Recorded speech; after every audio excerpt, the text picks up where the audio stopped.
안녕하세요. 이지의 이지하게 그리스도인이 읽어보는 노자의 도덕경. 오늘은 노자의 도덕경 22장을 읽어볼 차례인데요. 제가 한번 읽어보겠습니다. 굽으면 온전해지고 구부리면 곧게 되며 파여 있으면 채워지고 해지면 새롭게 된다. 적으면 얻게 되나 많으면 어지러워진다. 이렇게 성인은 하나를 품어 천하의 원칙으로 삼는다. 자신을 내보이지 않으니 밝고 스스로 옳다 하지 않아 드러나며 자랑하지 않아 공이 있고 뽐내지 않아 오래간다. 무릇 싸우지 않으니 천하가 감히 싸움을 걸 수 없다. 옛말에 이르기를 굽으면 온전해진다 하였는데 헛말이겠는가. 참되게 온전해져서 돌아간다. 네, 여기까지입니다. 1996년도에 발표된 네모의 꿈이라는 노래가 있습니다. 아실런지 모르겠는데요. 화이트라는 그룹에서 유영석 씨가 부른 곡입니다. 저도 청소년기에 들었던 노래인데 근 30년 가까이 지난 지금도 간혹 찾아 듣는 사람들이 있고요. 신기했던 거는 예전에 더 클래식의 마법의 성에 이어서 요즘 초등학생들이 이 노래를 알고 있다는 게 더 굉장히 신기했어요. 아마도 노래가 좀 동요틱하죠. 그러기도 하고 선율도 굉장히 부드럽죠. 자극적이지도 않아서 학교나 유치원 선생님들이 아이들에게 알려주는 것도 있는 것 같습니다. 이 가사가 굉장히 재밌는데요. 제가 좀 읽어드릴게요. 네모난 침대에서 일어나 눈을 떠보면 네모난 창문으로 보이는 똑같은 풍경.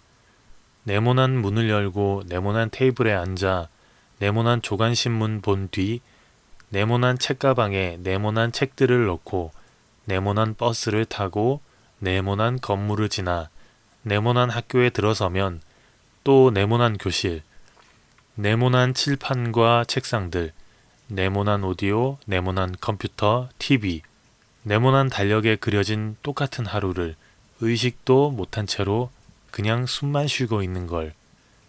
주위를 둘러보면 모두 네모난 것들 뿐인데 우린 언제나 듣지 잘난 어른의 멋진 이 말. 세상은 둥글게 살아야 해. 지구본을 보면 우리 사는 지구는 둥근데 부속품들은 왜 다 온통 네모난 건지 몰라. 어쩌면 그건 네모의 꿈일지 몰라. 가사가 참 재밌죠. 우리가 살면서 보고 듣고 만지는 모든 것이 네모났습니다. 디자인적으로 가장 실용적이고 그래서 그런지는 몰라도 거의 모든 대부분의 것들이 네모 모양으로 되어 있죠. 그런데 그런 세상에서 어른들은 둥글게 살아야 된다. 이렇게 강조합니다. 가사는 이걸 꼬집어요. 다들 네모의 어떤 정형화된 것들을 배우고 가르치고 그렇게 살아가요. 그렇지만 말로는 둥글게 살라고 강조하는 게 참 아이러니하다라고 말이죠. 말처럼 좀 둥글둥글하게 되어야 되는데 그러지를 못하는 거를 그렇게 되기를 꿈꾸면서 그걸 이중적으로 강요하는 건 아니냐 이런 식으로 꼬집어요. 가만히 생각해 보면 정확한 근거를 말하지는 못하겠지만 한편으로는 이런 생각을 한 적이 있어요. 자신이 후회했던 것들이나 누리지 못했던 것들, 그렇지만 상대적으로 볼 때 그게 좀 낫다. 내가 살아온 것보다 더 나은 길이다. 이렇게 보이기 때문에 타인에게는 그렇게 하라라고 권유하고 강조하는 것 아닐까. 이렇게 말입니다. 예전에 어떤 책에서 읽은 기억이 있는데요. 심리학이었는지 철학이었는지는 정확하진 않은데 아이들을 교육시키는 부모에 대해서 쓴 책이었습니다.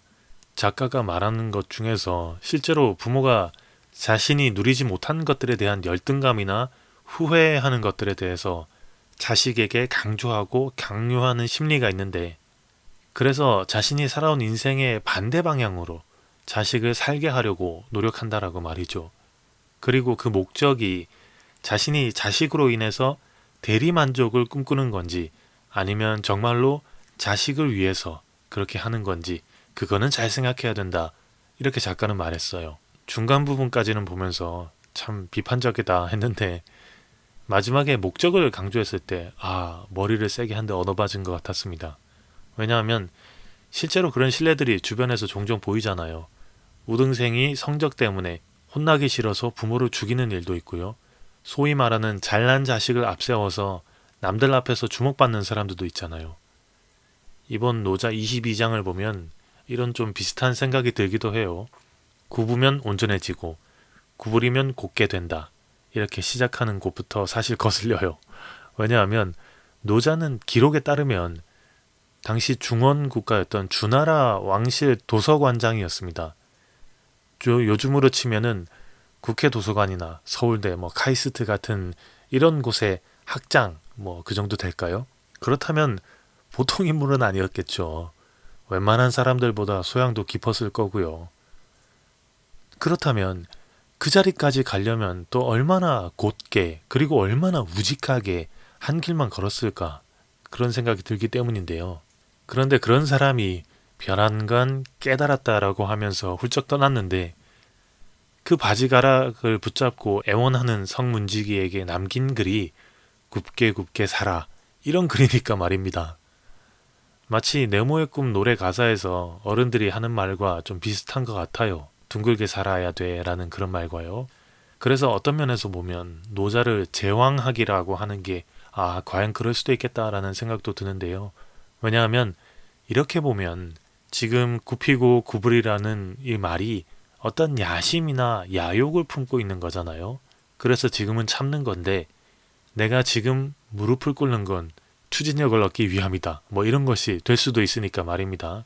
언젠가는 내가 하는 생각이 기본으로 깔려 있는 거잖아요.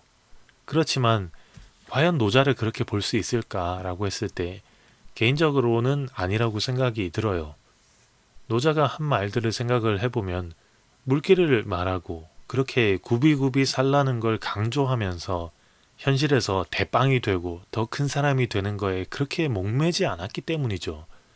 물론 비자의적으로 흐름상 어쩌다가 그 자리에 가게 되면 또 거기에 맞게 무엇인가를 하긴 할 텐데 일부러 거기에 가려고 애쓰지 않는 게 또 더 나아가서는 그 자리에 앉게 되든 아니든 나는 나다.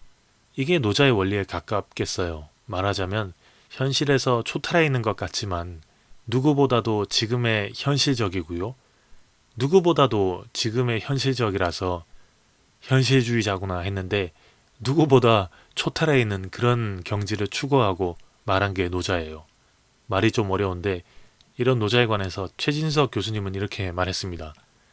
곡즉전을 제대로 이해하려면 구부러지는 것이 자연의 원칙이 아니라 구부러지면 온전해지는 것 혹은 구부러지는 것과 온전해지는 것이 하나임이 자연의 원칙임을 알아야 합니다. 쉽게 말해서 곡과 전이 한 벌이라는 거예요. 곡과 전을 하나로 보는 것이 발금이고 곡과 전을 각각 별개의 사건으로 보는 것이 지식이에요. 주면 가질 것이다. 파인 곳은 메꿔질 것이다 라는 문장들도 모두 주는 것과 갖는 것 그리고 파이는 것과 메꿔지는 것이 한 벌의 사건임을 말하지요. 대립면을 동시에 장악하는 운동 방식과 태도를 한마디로 표현해서 곡즉전이라 말한 겁니다. 노자의 사상은 항상 도의 작용과 실천을 염두에 두고 있어요. 흔히 노자를 온전해지는 것, 갖는 것, 앞서는 것을 포기한 사람으로 오해하는데 실상은 전혀 그렇지 않아요. 노자는 분명히 말합니다. 뒤로 물러나 봐라. 그러면 앞설 것이다. 뒤로 물러나는 일과 앞서는 일이 한 벌의 일이라고 말하는 거예요. 노자는 오히려 앞서는 것, 갖는 것, 온전해지는 것에 관심이 있었죠. 라고 말을 했습니다.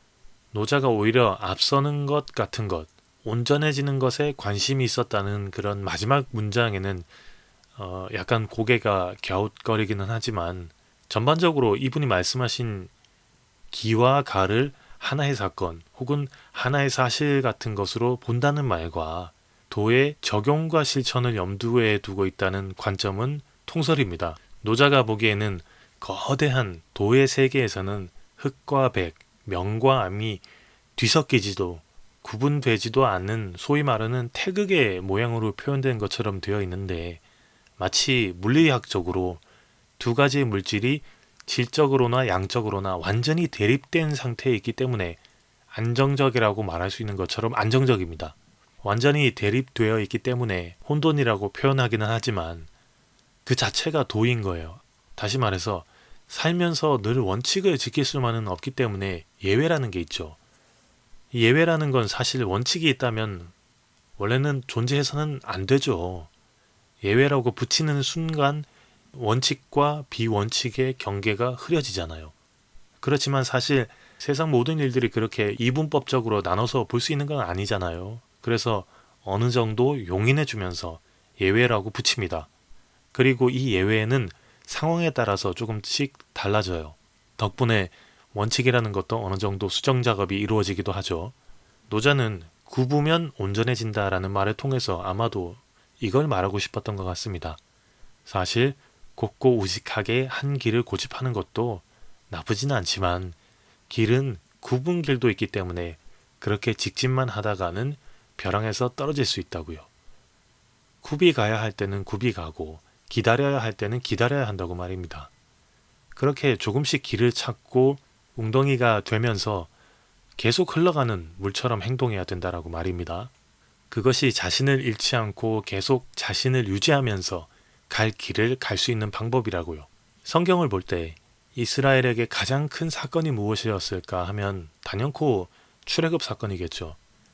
사건의 경중을 거슬러 올라가면 끝도 없겠지만 사람들에게 가장 큰 임팩트를 주었고 지금도 강조되는 구원에 대한 가장 큰 사건적인 예시가 출애굽 사건이기 때문입니다. 왜 굳이 야훼는 이집트로 자신이 선택한 사람들을 보내서 굴렸는가? 이것은 번외로 나중에 살펴보기로 하고요. 내가 야훼 하나님, 전지전능의 하나님으로 너희를 선택해서 해방시켰다. 이 사건이 출애굽이지 않습니까? 그래서 그 당시의 유월절을 지금도 지키면서 야훼의 선택과 구원을 가르치고 있는 걸로 알고 있어요. 개인적으로 여기에 더 한 가지 붙이고 싶은 사건이 있는데 바로 바벨론에게 전쟁에서 패했을 때 포로로 끌려가라는 야훼의 예언이었습니다. 예레미야 15장 2절 말씀인데요. 제가 읽어드릴게요. 그들이 만일 네게 말하기를 우리가 어디로 나아가리요 하거든 너는 그들에게 이르기를 여호와께서 이와 같이 말씀하시니라. 죽을 자는 죽음으로 나아가고 칼을 받을 자는 칼로 나아가고 기근을 당할 자는 기근으로 나아가고 포로될 자는 포로됨으로 나아갈지니라 하셨다 하라. 굉장히 충격적이죠. 이게 교회적으로 볼 때 어느 정도 충격적인가 하면 현재 한국에 이슬람이 들어오기 시작하면서 교회들에서 들고 일어나서 반대를 하고 있는 것으로 알고 있는데요. 이런 상황이에요. 이슬람이 한국 교회들을 다 점령해서 교회 다 무너뜨리고요. 교회 다니는 사람들을 다 자기들의 나라로 잡아간 거랑 다를 게 없어요. 그리고 교회들이 현재 지금 다음 세대가 없어져 가서 위기라고 하는데 이렇게 하는 거예요. 뭐 하지 말고 그대로 있으라는 그런 말과 다를 게 없어요. 굉장히 충격적이죠. 망해가는데 죽어가는데 그냥 그대로 망하게 두고 죽게 두라고 하는 말이에요. 그렇지만 이스라엘에게는 원인이 있었지 않습니까? 한국 교회에도 원인이 없지는 않겠죠. 그리고 하나님은 이스라엘에게 회복을 약속하셨죠. 그런 것처럼 때가 되면 한국 교회도 회복을 시키시겠죠. 너무 낙천적으로 낙관적으로 보는 게 아니라 일의 성패, 모든 것의 결과는 하나님께 맡겨져 있지 않겠냐. 그 말씀을 드리고 싶습니다. 일전에 교회가 망했다라는 이야기를 보다가 이런 생각이 들었어요. 교회가 망했다라고 하는 경우가 크게는 세 가지 정도로 좁혀지는데요. 첫 번째로는 교회에 사람이 없을 때예요. 이거는 교회 헌법상 몇 명 이상이 모이지 못한 때인데 교회가 아닌 기도처로 명칭이 바뀌어요. 몇 명 이하가 되면. 그러다가도 또 더 줄여지면 여의치 않을 때 교회를 문을 닫습니다. 그때 이렇게 말합니다. 망했다. 그렇지만 각 개인이 교회이고 두세 사람이 모인 곳에 나도 있겠다라는 예수님의 말씀을 믿는다면 이것은 성경에 그렇게 부합하지는 않은 것 같습니다. 그리고 두 번째로 재정적인 문제 때문인데요. 헌금이 모이질 않아요. 지원도 없어요. 교회가 돈 때문에 운영이 불가해진 그런 경우입니다. 어떤 곳은 임대료나 건축 대출금을 갚지 못해서 파산하기도 해요. 그나마 빚이 없거나 고정적으로 지출하는 부분이 적다면 그나마 나은 경우인데 돈이 없어서 인건비도 줄이고 인력도 줄이고 하다가 결국은 다 떠나요. 그렇지만 건물이 곧 교회라고만 믿지 않는다면 생각의 전환은 가능할 것 같습니다. 적절하다라고 말하기는 어렵습니다. 그리고 세 번째로 갈등 때문인데요. 사람들이 모이지 않는 이유와도 비슷한데 그나마 목회자와 목회자의 경우 혹은 비목회자와 비목회자의 사이의 갈등은 그나마 좀 나아요. 그렇지만 목회자와 비목회자와의 갈등에는 적지 않은 경우에는 극심한 분열과 함께 아예 공중분해가 되기도 하더라고요. 재정에 관한 문제가 원인으로 가장 많은 것 같고 그 다음으로는 생각이 다르기 때문에 그런 것 같습니다. 그렇지만 갈등 상황은 어쨌든 늘 생길 수 있잖아요. 그렇지만 그 순간 그 교회의 구성원 모두가 성경의 가르침대로는 했다라고 말하기는 어렵습니다. 그렇다면 그 교회는 그리스도인이 모인 곳은 아니었던 거죠. 정리하자면 교회는 망하지 않습니다. 그저 보이는 성전이 무너지거나 와해되었을 뿐이겠죠. 무너졌다면 끌려간 곳에서 교회는 계속 이어져 갈 거고요. 와해되었다면 흩어진 곳에서 교회는 계속 이어져 갈 겁니다. 건물이 타 종교에 매각되는 게 위기가 아니고요. 숫자가 줄고 교세가 줄어든다는 게 위기가 아니에요. 교회가 망했다라고 할 수 있는 경우는 이 세상에 대한민국에 그리스도인이라고 불리는 사람이 아무도 없을 때라고 그렇게 말해야겠습니다. 교회도 그렇고요. 개인도 그렇겠죠. 교회든 개인적인 상황이든 지금 굽어져 있는 상태라고 해서 굽혀야만 하는 상태라고 해서 너무 걱정만 할 일은 없을 것 같아요. 굽으면 굽어있는 그 상태가 영원히 지속되는 게 아니지 않습니까? 온전해지는 때가 오는 게 자연스러운 거니까요. 그리고 그 모든 상태 전체가 우리의 삶이고 그 삶이 하나님이 우리에게 살게 하신 인생일 테니까 말입니다. 우리는 그냥 살아가면 되겠어요. 어떻게 살아가냐면 예수님이 하셨던 것을 그냥 따라하면서 말입니다. 그러고 보면 노자 22장은 참 사랑을 행동으로 하면서 율법을 완성했다라고 하는 예수님을 생각나게 하는 말 같습니다. 마지막으로 노자 22장을 다시 한번 읽어보면서 마무리하도록 하겠습니다. 굽으면 온전해지고 구부리면 곧게 되며 파여 있으면 채워지고 해지면 새롭게 된다. 적으면 얻게 되나 많으면 어지러워진다. 이렇게 성인은 하나를 품어 천하의 원칙으로 삼는다. 자신을 내보이지 않으니 밝고 스스로 옳다 하지 않아 드러나며 자랑하지 않아 공이 있고 뽐내지 않아 오래간다. 무릇 싸우지 않으니 천하가 감히 싸움을 걸 수 없다. 옛말에 이르기를 굽으면 온전해진다 하였는데 헛말이겠는가.